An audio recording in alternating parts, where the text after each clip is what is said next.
गुरुर्ब्रह्मा गुरुर्विष्णु गुरुर्देव महेश्वरः गुरु साक्षात् परब्रह्म तस्मै श्री गुरुवे नमः। श्री राम। श्रीमद् भगवद गीता अध्याय 2 श्लोक है 38वां।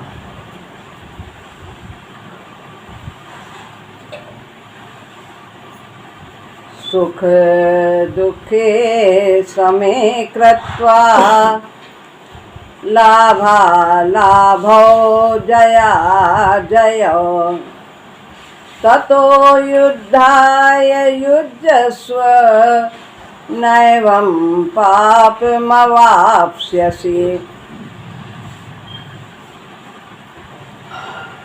भगवान ने इसके पहले श्लोक में कहा कि युद्ध न करने से तेरा परलोक बिगड़ेगा और तुम्हारा पतन होगा, नरक को जाओगे। तो तुम्हारा युद्ध करने में ही सर्वथा कल्याण है। तो युद्ध किस प्रकार से करना है, यानी कर्तव्य का पालन किस प्रकार से करना है जिससे हमारा कल्याण हो, यहाँ पर भगवान इस श्लोक के द्वारा हमें बताते हैं।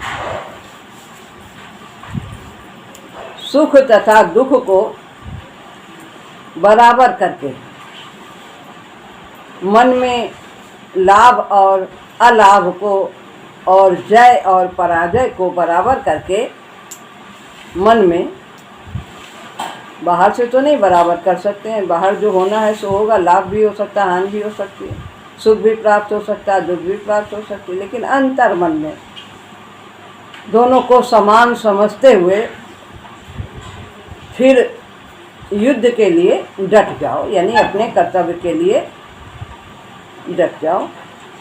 इस प्रकार से तुम पाप को नहीं पाओगे, तुम्हें पाप नहीं लगेगा।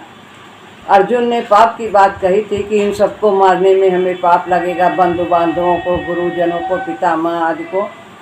तो भगवान यहाँ कहते हैं कि किस प्रकार से युद्ध करो, यानी जय पराजय को समान समझते हुए। तो इस प्रकार से तुम्हें युद्ध करना है, ऐसा करने से तुम्हें पाप नहीं लगेगा। एक समस्या का तो समाधान कर रहे हैं कि पाप नहीं लगेगा, इसकी चिंता थी उन्हें। उतना सभी कुछ कहने के बाद भगवान ने एक अनमोल युक्ति अर्जुन को बताई। इतना सब कहा कि स्वधर्म का पालन करो, इसी से विकास है। आत्मा की चर्चा की, अनात्मा की चर्चा की, आत्मा के गुण बताए और उस आत्मा की प्राप्ति यानी आत्मबोध की प्राप्ति कैसे होगी ये भी बताया कि स्वधर्म पालन से ही हम आत्मबोध प्राप्त कर सकते हैं, आत्म साक्षात्कार प्राप्त कर सकते हैं। इस तरह यहाँ इतनी सब कुछ चर्चा की। अब कहते हैं स्वधर्म कैसे करना है कर्तव्य की दृष्टि से, और कर्तव्य की दृष्टि जब होगी तो उसमें सुख दुख हानि लाभ जय पराजय कोई महत्व ही नहीं रखता है। इस प्रकार से जब तुम युद्ध करोगे तो तुम्हें पाप नहीं लगेगा। यही अनमोल बात बताई है। यह युद्ध करने में अर्जुन के दृष्टिकोण से जो बड़ी बाधा थी वह पाप थी। सोचता था कि बंधु बांधवों को राज्य के लोभ से युद्ध में मारकर वो पाप का भागी बन जाएगा, और उस पाप से बचने का तरीका भगवान ने आसानी से अर्जुन को बता दिया, सिखा दिया। देखो ऐसे करो, जय की इच्छा से युद्ध ना करो, कर्तव्य की इच्छा से युद्ध करो, कर्तव्य करो। जो भी जहाँ है, हम सब गृहस्थ आश्रम के हैं, हमारा दूसरा कर्तव्य है, अर्जुन का दूसरा कर्तव्य है। तो जहाँ पर जो हमारा कर्तव्य है तो उसे मान सम्मान, सुख दुख, हानि लाभ, सिद्धि असिद्धि, इन सब से ऊपर उठ करके ही अपने कर्तव्य का पालन करना चाहिए। सुख दुख, लाभ हानि, जय पराजय को बराबर मान लो, कुछ भी आए। वो दृष्टि अधूरी है जो सुख को देखती है। महाराज जी कहते हैं वो दृष्टि अधूरी है जो सुख को देखती है, और वो दृष्टि भी अधूरी है जो दुख को देखती है, और वो भी अधूरी है जो सुख और दुख दोनों को देखती है कि अब सुख आ गया, अब दुख आ गया, फूल रहे हैं, एक में हाय हाय कर रहे हैं। और जो केवल सुख के लिए काम करता है तो वो सुख की ही दृष्टि उसकी रहती है, और दुख आने पे हाय हाय करते हैं। करेंगे काम गलत, लेकिन जब दुख आएगा तो हाय हाय करते हैं। जो तामसी होते हैं वो परिणाम ही नहीं सोचते कि ये दुख आया क्यों, लेकिन राजसी जो हैं वो कार्य कर जाते हैं गलत, और उसके बाद वो परिणाम पर विचार करते हैं कि देखो हमने ऐसा किया था तब इसलिए ये परिणाम हुआ है। थोड़ा स्तर उनका ऊंचा होता है, और फिर उनके अंदर विवेक जागृत होता है कि अब हम ऐसा कार्य नहीं करेंगे। और जो सतोगुणी होते हैं वो पहले विचार करते हैं कि इस कार्य का क्या परिणाम होगा, तब उस कार्य को करते हैं। तो यही तीनों प्रकार के व्यक्तियों में यही अंतर होता है कि जो सात्विक व्यक्ति हैं वो पहले परिणाम पर विचार करते हैं, फिर कार्य को करते हैं, और जो राजसी हैं वो पहले भोग लेते हैं, जो करना है वो कर लेते हैं, और फिर जब दुख आता है उसका परिणाम भोगते हैं, तब समझ में आता है। और जो तामसी होते हैं वो तो समझते ही नहीं, रोते रहते जीवन भर, आया किस लिए आया दुख उनको पता ही नहीं, और फिर वही काम बार बार करते हैं। फिर जब पड़े बिना कस ठोकर उभरे बंद ने जो कान किया, जब बहुत कस के ठोकर लगती है, बहुत बड़ी प्रतिकूलता आती है, तब उनकी आँख खुलती है। छोटी छोटी ठोकरों से उन्हें समझ में नहीं आता।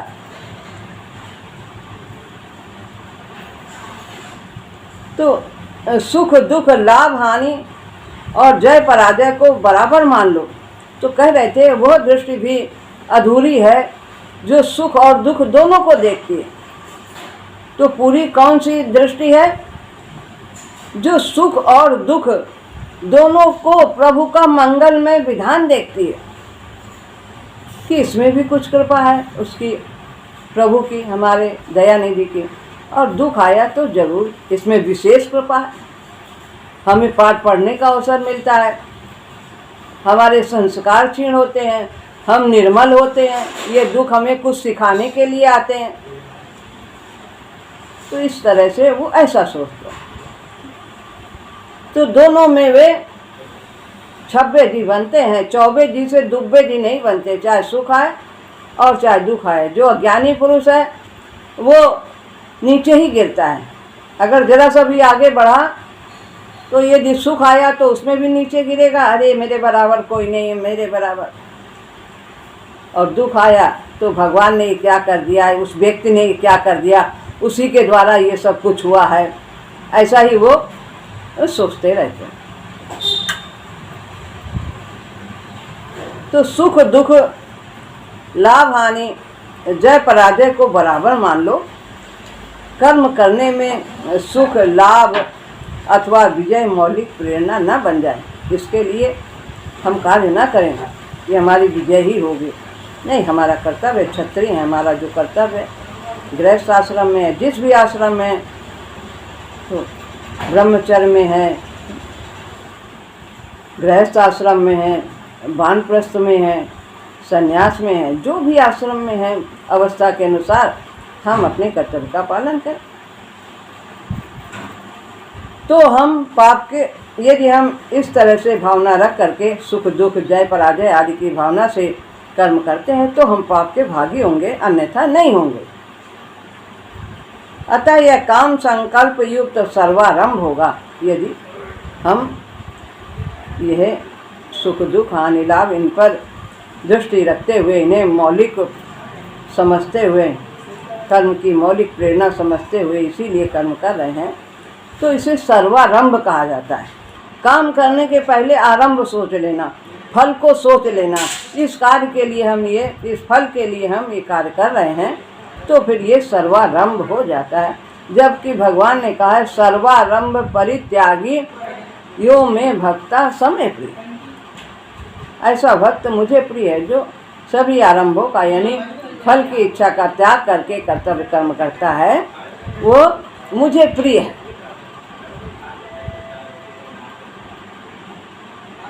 अतः बंधन का कारण होगा अगर हम फल की इच्छा को रख के करते हैं, तो हमें तो फल का तो हम त्याग कर ही नहीं सकते। कर्म करेंगे तो फल तो आएगा ही, तो फल से हम नहीं बनते, हम फल की इच्छा से बनते, फल की कामना से बनते। फल तो जमीन में पौधा गाड़ा है, उगाया है, लगाया है, तो वो तो ऊपर पेड़ बन के आएगा ही आएगा। चाहे उसको हम बार बार उखाड़ के देखें कि नहीं देखें, अब आ रहा कि नहीं आ रहा। चाहे हम कामना करें ये इसमें आम आएगा, ये बढ़ेगा तो खाएंगे, अरे नहीं भी सोचोगे तो भी वो ऊपर तो आएगा ही। अगर उसकी हम भली प्रकार से देखभाल करते हैं, उचित वातावरण मिलता है तो जरूर आएगा। तो ये है फल की कामना का त्याग करके कर्तव्य कर्म करना चाहिए। वास्तव में वैसा करने से कोई व्यक्ति पुण्य से भी परे रह सकता है, न उसे पाप बांधेगा और न उसे पुण्य बांधेगा। अगर हम सोचते हैं कि हम तीर्थ करने जा रहे हैं, हम दान दे रहे हैं, हमको बहुत पुण्य मिलेगा, तो हम बंध गए, हम सोने की जंजीर से बंध गए। लोहे की जंजीर से बंधो चाहे सोने की जंजीर से बंधो, आवागमन तो मिलेगा ही। दिया यहाँ पे है, किया यहाँ पे है, तो मिलेगा भी यहीं पे, यहाँ तो आना ही पड़ेगा।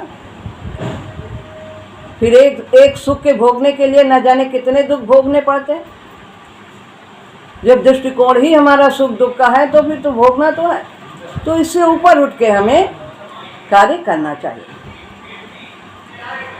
तो ये न हम पुण्य से बनेंगे न हम पाप से बनेंगे, हम तो भगवान की प्रसन्नता के लिए कर्म करते हैं।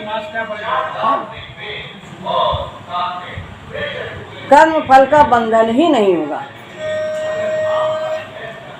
तो कर्म फल नहीं बांधेगा, न पुण्य बांधेगा न पाप बांधेगा।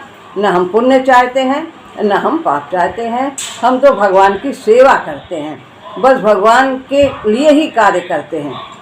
हमारा अपना कोई स्वार्थ नहीं, हम भगवान की आज्ञा का पालन करते हैं। इसका अर्थ था राज्य के लोग से लड़ाई मत करो। तो क्या सांख्य की चर्चा करने पर भी इसकी आवश्यकता बाकी थी? सांख्य की चर्चा पहले किया है भगवान ने। आत्मा अनात्मा की चर्चा सांख्य की ही चर्चा है कि जो क्षेत्र क्या है, क्षेत्रज्ञ क्या है, ये शरीर क्षेत्र है और आत्मा इसमें वो क्षेत्रज्ञ है, इस क्षेत्र के बारे में सब कुछ जानने वाली है, इसको प्रकाशित करती है। ये सब भगवान ने बताया। आत्मा अमर है, शाश्वत है, पुराण हो है और अचल है, सनातन है, कितने गुण बताए। तो ये सब चर्चा उन्होंने की, सांख्य की ही चर्चा है। लेकिन चर्चा मात्र से तो काम चलेगा नहीं कि बुद्धि में बैठ गया, सब ये बात सोच लिया और ये व्यवहार में ही नहीं आया, तो फिर ऐसा बुद्धि में आने से कोई लाभ नहीं है। जब हमारे व्यवहार में उतरे तभी उससे लाभ। तो अभी ये थोड़ी सी चर्चा की है ताकि आगे कर्म योग की बात अर्जुन को समझ में आ सके। इसलिए भगवान ने पहले आत्मा और अनात्मा की चर्चा की है। सांख्य योग की आरंभ में दूसरे अध्याय के ये सब चर्चा की है। क्या आत्मज्ञान की निष्ठा अपने में पर्याप्त नहीं है? इतना जान लेना पर्याप्त नहीं कि आत्मा अमर है और ये शाश्वत है, कभी मरती नहीं, कभी जन्मती नहीं है, स्थाणु है, सब जगह व्याप्त है, ये सब इतना चर्चा क्या पर्याप्त नहीं, इसके आगे भी करना। क्या आत्मा की नित्यता शाश्वता जान लेना ही पर्याप्त न था? प्रश्न उठता है। ऐसा ही समझ में आता है। इसीलिए भगवान ने आगे इस प्रकार चर्चा की है कि कर्म को किस प्रकार करना है। क्योंकि जो ज्ञान योगी है वो यदि समझ लेता है कि मैं सोहम हूँ, शिवोहम हूँ और मैं सब कुछ हूँ और मैं ही आत्मा हूँ, मुझे कुछ करने की ज़रूरत नहीं है, मैं तो वही हूँ जो परमात्मा है, क्या इतना जान लेने से कर्म का वो त्याग कर सकता है? नहीं कर सकता है। कर्म तो संसार में आया है तो करना ही पड़ेगा, चाहे वो कर्म योगी हो और चाहे वो ज्ञान योगी। कर्म तो दोनों को एक प्रकार ही करने पड़ते हैं, लेकिन दोनों में बुद्धि का अंतर होता है। एक अपने विवेक का ही इस्तेमाल करते हुए कर्म करता है, वो आत्मनिर्भर होकर के कर्म के प्रति सोचता है किस प्रकार से कर्म करें, कि मैं नहीं कर रहा हूँ, इंद्रियों में बरत रही हैं, गुण में बरत रहे हैं, अब मैं आत्मा हूँ, मैं नहीं कर रहा हूँ। इस प्रकार का विवेक धारण करके वो कर्म करता है। लेकिन जो कर्म योगी है, कर्म वो भी करता है, लेकिन वो भगवान के आश्रित होकर के कर्म करता है। बस बुद्धि, दोनों बुद्धि में इतना ही अंतर है। तो कर्म का तो त्याग न ज्ञान योगी कर सकता है, न कर्म योगी कर सकता है, लेकिन दोनों के करने में थोड़ा अंतर होता है कि वो अपने विवेक का इस्तेमाल करके कर्म करता है ज्ञान योगी, और कर्म योगी भगवान पर आश्रित होकर के ही कर्म करता है। कर्म तो दोनों को ही करने पड़ेंगे। तो ऐसा ही समझ में आता है कि खाली चर्चा से ही पूर्णता पूरा नहीं पड़ता है। अभी आगे उसमें और भगवान ने अर्जुन को और भी बातें समझाई कि किस प्रकार से कर्म करो। ऐसा ही समझ में आता है कि कर्म करने के लिए तो कर्म का रहस्य ही जानकर व्यक्ति बंधन से मुक्त हो सकता है। कर्म का रहस्य जानना होगा। कर्म का रहस्य क्या है कि कर्म किस प्रकार से करना है, निष्काम भाव से करना है। कर्म कितने प्रकार के, सब कुछ आगे भगवान ने चौथे अध्याय में विस्तार से बताया है। तो ये जान करके ही बंधन से मुक्त हुआ जा सकता है। इसका रहस्य क्या है? नहीं तो सकाम कर्म करते रहेंगे, बंधन में बनते रहेंगे।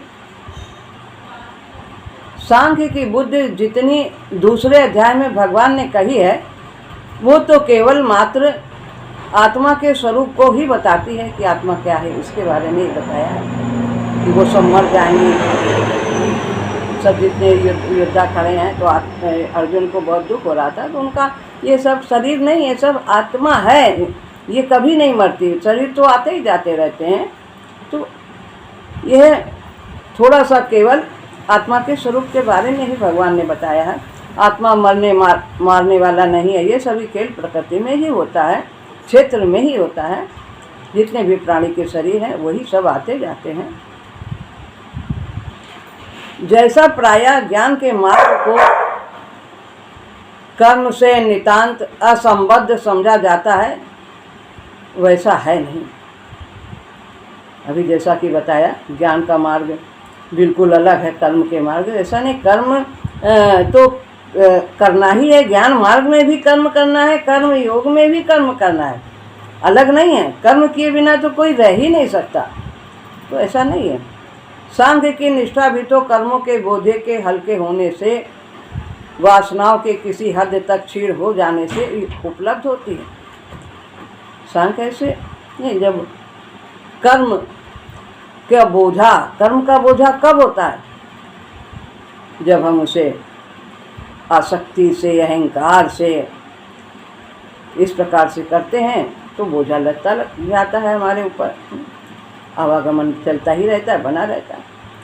तो बस ज्ञान योग विवेक से, जैसा कि कहा है, मैं नहीं कर रहा हूँ, ये इंद्रियां कर रही हैं, ये गुण कर रहे हैं। सतोगुण रजोगुण में बरत रहा, रजोगुण तमोगुण में बरत रहा। जिसके अंदर जो गुण है प्राणी मात्र में, तो जिसने वो उसी अनुसार से व्यवहार करता है। दूसरे के अंदर जो गुण है वो उसी अनुसार से प्रतिक्रिया करता है। इसीलिए गुण गुण में बरत रहे हैं। सतोगुण दूसरी तरह से व्यवहार कर रहा है किसी के लिए। रजोगुण में जैसा भाव होगा वो उसके अनुसार सोचकर वो प्रतिक्रिया करेगा। तमोगुणी अलग प्रतिक्रिया करेगा। तो गुण गुण में बढ़ता है। आत्मा कुछ नहीं करती। तो वासनाओं के किसी हद तक क्षीण हो जाने से ही उपलब्ध होती है, और कर्म करके ही वासनाएं शांत होती हैं। तो समुचित वो बुद्धि के, विवेक के द्वारा कर्म करते हैं और बनी रह सकती है, प्राप्त भी होती है, फिर वो स्थिर भी रहना चाहिए। कोई भी ऐसी बुद्धि जो हमें विकास के पथ पर आगे ले जाती है, विवेकनी बुद्धि, तो पहले तो उसे प्राप्त करना है, कर्तव्य की निष्ठा को प्राप्त करना है, फिर उसे स्थिर भी रखना है। तो प्राप्त करने के बाद उस स्थिति को बनाए भी रखना है। राह चलते हुए व्यक्ति के लिए इतना विश्वास कर लेना कि वो आत्मा है और वास्तव में अकर्ता है, आसान है, सुन लिया, हाँ हाँ हाँ ठीक है, परंतु उस निष्ठा पर दृढ़ रहना कठिन है। नहीं तो शमशान वैराग हो जाएगा, बड़ा सब बेकार है, संसार बेकार बेकार, और जब मुड़े संसार की तरफ, घर की तरफ, फिर सब खत्म हो गया, सब फिर उसी में आके रच पट गए। तो सुन तो लिया, लेकिन उस निष्ठा पर स्थिर रहना, उसी के अनुसार हमारा व्यवहार होना, तो ये कठिन माना। ज्ञान जहाँ तक बौद्धिक क्षेत्र का विषय है, जब तक उसके पीछे ऊंची चेतना जागृत नहीं हुई है, तब तक तो वो रास्ते की तैयारी मात्र है। तो ये विवेक के द्वारा उच्च चेतना को जागृत करना है, अध्यात्म की चेतना को जागृत करना है। जब तक वो जागृत नहीं होती है, तब तक हम बार बार मनन करते हैं इसी बात का, और उस चेतना को उच्च स्तर पर पहुंचाने की चेष्टा करते हैं और उसे स्थिर रखते हैं अपने विवेक के द्वारा। तो ये तैयारी रहती है। जब तक पूर्णत्व की प्राप्ति नहीं है तो सब साधक हैं, सब आगे बढ़ रहे हैं। सिद्ध तो जब पूर्णत्व प्राप्त हो जाता है तभी होता है। रास्ता अभी दूर है, यह सत्य है कि जब भीतर से वो विश्वास ऊंची चेतना की जागृति से सजीव हो जाता है, हमारे अंदर उच्च चेतना परमात्मा तत्व व्याप्त है और वो हमें पथ पर हमारा मार्गदर्शन करता है। यदि हम सत मार्ग पर चल रहे हैं तो हमें विशेष सहायता प्राप्त होती है। तो इस प्रकार जब हम इस विश्वास के द्वारा हम आगे बढ़ते हैं और अपनी चेतना को उच्च स्तर पर स्थापित करते हैं और वो जागृत हो जाता है, सजीव हो जाता है, सदा बना रहता है, तो वो बंधन काट देता है। तो चाहे ज्ञान मार्ग से हो, चाहे कर्म मार्ग से, चाहे निष्काम भाव से हो, चाहे विवेक से हो। कर्म संस्कारों को भून डालता है, पहले के भी और नए भी नहीं बनने देता है। परंतु वो चेतना की जागृत भी तो भीतर के निर्मल होने की मांग करती है। कैसे ऐसे नहीं जागृत हो जाएगी?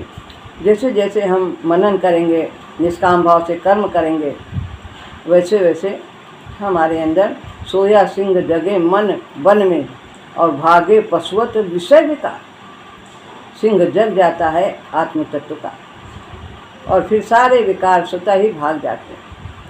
तो निर्मल होने की मांग करती है। काम, क्रोध, लोभ, मोह, अहंकार, राग, द्वेष जो हमें दुखी करते हैं, तो इन्हें निर्मूल करना है अपने कर्तव्यों के द्वारा। कर्तव्य कर्म का भाव बनाकर हम जब कर्म करते हैं या विवेक का सहारा लेते हैं तो हम धीरे धीरे इन विकारों से मुक्त होते चले जाते हैं। वासनाओं और संस्कारों के क्षय की मांग करते हैं और यही मार्ग है। कर्मयोग की साधना तो बहुत ही सरल है। उपाय संस्कारों को क्षय करने का, जो जन्म जन्मांत के हमारे संचित में जमा है, वो सब कर्मयोग की निष्ठा के द्वारा हम एक जन्म में ही उनका क्षय कर सकते हैं और नए बनने नहीं पाते। क्रियान्वित जो नए कार्यान्वित जो हम करते हैं वो भी नहीं बनते। तो संचित, प्रारब्ध और क्रियान्वयन ये सब समाप्त हो जाए। इसलिए तो ज्ञान प्राप्ति के लिए साधन चतुष्टय का विधान किया गया है। यदि भगवान को पाना है तो साधन चतुष्टय यानी विवेक को जागृत करना है, संयम रखना है और सचेत और सचेष्ट रहना है और मोक्ष प्राप्ति की अभिलाषा को तीव्र करना है कि हमें चाहिए, हमें मुक्त होना है, भगवान को पाना है। तितिक्षा होनी चाहिए, तीव्र तितिक्षा। तो विवेक, संयम, लगन और तितिक्षा, प्रबल इच्छा होनी चाहिए मोक्ष प्राप्ति की। संसारिक कामना नहीं होनी चाहिए। इसीलिए तो कर्म कांड के द्वारा, स्वधर्माचरण के द्वारा अंतःकरण के शोधन पर जोर दिया जाता है। तो कर्म कांड भी एक थोड़ा आगे बढ़ने में सहायक होता है आरंभ की अवस्था में, लेकिन हमें कर्म योग की साधना करनी है, कर्म कांड में नहीं फंसना है। तो त्रैगुण विषया वेदा निस्त्रैगुण्यो भवार्थ, ये कर्म कांड कि बायां पैर निकालो, दाएं पैर से करो, लाल कपड़ा चाहिए, पीला कपड़ा चाहिए, झंडा चाहिए, क्या चाहिए पता नहीं क्या क्या चाहिए, इतनी जगह का जल चाहिए, ये सब कर्म कांड। जो कर्तव्य है उसे भगवान की इच्छा समझकर, भगवान की आज्ञा समझकर राम नाम जपते हुए बस करते चले जाना, और कुछ करने की ज़रूरत ही नहीं है, कहीं जाने की ज़रूरत ही नहीं है। गुरुदेव ने हमें इतना सरल रास्ता बताया, चाहे शरीर में बल हो या ना हो कोई फर्क नहीं पड़ता है, धन है कोई फर्क नहीं पड़ता, अपने कर्तव्य का परित्याग नहीं करना किसी भी हालत में, सब कुछ घर बैठे ही प्राप्त हो जाएगा। तो स्वधर्माचरण के पालन से हमारा अंतःकरण शुद्ध हो सकता है अपने कर्तव्य के पालन से। अर्जुन की ओर हम ध्यान देते हैं तो हमें कर्म रहस्य का बोध अर्जुन के लिए नितांत आवश्यक प्रतीत होता है। कर्म रहस्य का बोध, कर्म रहस्य को जानना, कर्म का रहस्य क्या है, कर्म है क्या, ये कितने प्रकार का होता है और इसे कैसे करना चाहिए, ये सब रहस्य भगवान आगे बताएंगे। तो इसलिए यह आवश्यक है अर्जुन को बताने के लिए, यानी अर्जुन के माध्यम से हम सब प्राणियों को सुगम रास्ता इस गीता के द्वारा ही भगवान ने बताया।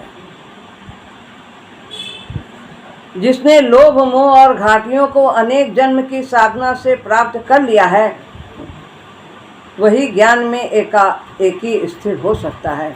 जिसके अंदर कर्तव्य कर्म करते हुए लोभ मोह शांत हो गए हैं तो वो उसके अंदर स्थिरता आने लगती है, अपने मार्ग में वो दृढ़ होने लगता है। यदि उस ज्ञान की चर्चा के फलस्वरूप अर्जुन आत्मनिष्ठ हो भी जाता तो भी युद्ध ना करने की समस्या सहज में हल ना हो पाती। युद्ध तो करना ही, क्योंकि उसका कर्तव्य ही है, वो क्षत्रिय है, उसे अपने कर्तव्य का पालन करना है। जो जहाँ है वो कर्तव्य तो उसे करना ही चाहिए, ये भगवान की आज्ञा है। एक झाड़ू लगाने वाला भी झाड़ू लगा करके परमात्मा की प्राप्ति कर सकता है। अपने कर्तव्य का पालन कर रहा हूँ, अपने कर्तव्य का पालन कर रहा हूँ, भगवान की आज्ञा का पालन कर रहा हूँ, कुछ और करने की जरूरत नहीं। कर्म का रहस्य कर्म के क्षेत्र में ही पाया जाता है, कर्म करके ही हम इसके रहस्य को जान सकते हैं।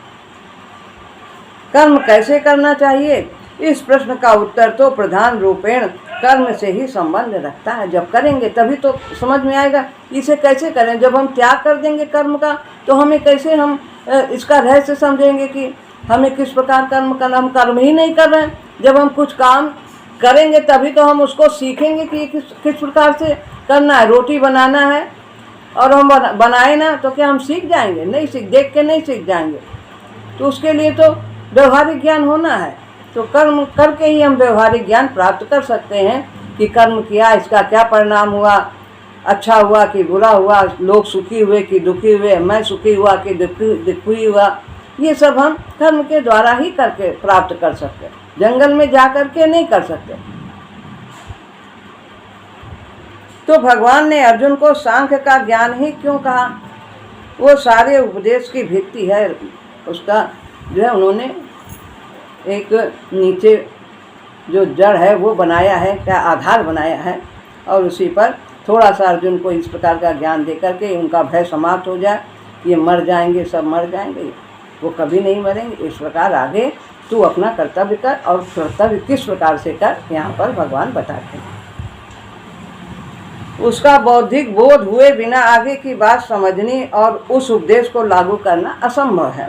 इसलिए भगवान ने थोड़ी ज्ञान योग की, आत्मा अनात्मा की बात की। हम आत्मा है, कल्याण का पथ हमें पकड़ना है और कर्म के पास से परे परम पुरुष के योग को प्राप्त करना है। जीतेगा तो महिम पद की प्राप्ति करेगा, परमात्मा की प्राप्ति करेगा। और यदि संघर्ष करते हुए नहीं जीतता है, यानी शरीर शांत हो जाता है, तो भी दिव्य गुण तो तुम्हारे अंदर आएंगे ही आएंगे, क्योंकि तुमने कर्तव्य करते हुए अपने शरीर का त्याग किया है। तो भी तुम्हें देवत्व प्राप्त होगा। और जीत गए तो महामहिम की प्राप्ति, परमात्मा की प्राप्ति होगी। यानी सफल हो गए, क्षेत्र क्षेत्र में साधना करते करते परमात्मा की प्राप्ति कर ली तो परम पद की प्राप्ति है। ये तो सभी जानकर ही आगे चला जाता है। ये जो हानि लाभ आदि को समान मानकर युद्ध करने को कहा है, क्या यह कथन सांख्य सिद्धांत का है? क्या यह कर्म योग से जिसकी चर्चा आगे होनी है संबद्ध नहीं है, जुड़ा हुआ नहीं है? प्रश्न उठता है। सांख्य सिद्धांत तो प्रकृति को कर्ता और आत्मा को अकर्ता अभोक्ता बताता है, वहाँ करने का प्रश्न ही नहीं है। आत्मा के लिए देखने का और अपने को पहचानने का प्रश्न है, तो वो कर्तव्य उनके यहाँ प्रधान नहीं होता है, उनके यहाँ विवेक प्रधान होता है। और जो कर्मयोगी है वहाँ कर्तव्य प्रधान होता है और विवेक गौड़ होता है, वो भगवान का आश्रय लेते हैं। वहाँ तो आत्मा पर कर्तव्य का आरोप मात्र होता है, उसे दूर करना है कि ये जो हम कहते हैं आत्मा कर रही नहीं, वास्तव में आत्मा अकर्ता है, ये बोध वो दृढ़ करते हैं। आत्मा कभी कुछ नहीं करता, ऐसा वो अपने विवेक के द्वारा विचार करते। हानि लाभ आदि को समान मानकर युद्ध करने की जो बात ऊपर कही है आनुषंगिक है, विषय से प्राप्त साथ लगी हुई मिली लगती है। वास्तव में इसके द्वारा सांख्य से कर्मयोग की ओर जाने के लिए एक सेतु सा भगवान ने बना दिया है। कर्मयोग का सूत्रपात्र यहीं से होता है, यहीं से। अब इसके बाद थोड़ी सी चर्चा के बाद कर्मयोग की बात भगवान आगे आरंभ करते हैं। आगे के श्लोक कर्मयोग की भूमिका बांधते हैं और उसे ठीक समझाने के लिए बौद्धिक आधार बनाया जाता है। तो ये बौद्ध दिमाग में अर्जुन के बैठाया है कि ये सब आत्मा है, ये पहले भी थे, अभी भी हैं, आगे भी रहेंगे, कभी नहीं मरेंगे, और तुम अपना कर्तव्य करो। इसलिए उनके समझाने के लिए थोड़ा सा चर्चा किया है। कर्मयोग और कर्म कांड में जो अंतर है उसे स्पष्ट करके ब्रह्म की समस्या दूर कर दी जाती है। अभी सब कर्म कांड, ये वर्ण संकर हो जाएंगे, क्या हो जाएंगे, हमारे सब कुल का जो सब सनातन धर्म है सब गायब हो जाएगा, ये सब कर्म कांड में अर्जुन फंसे थे, यही दिमाग में उनके बैठा हुआ था।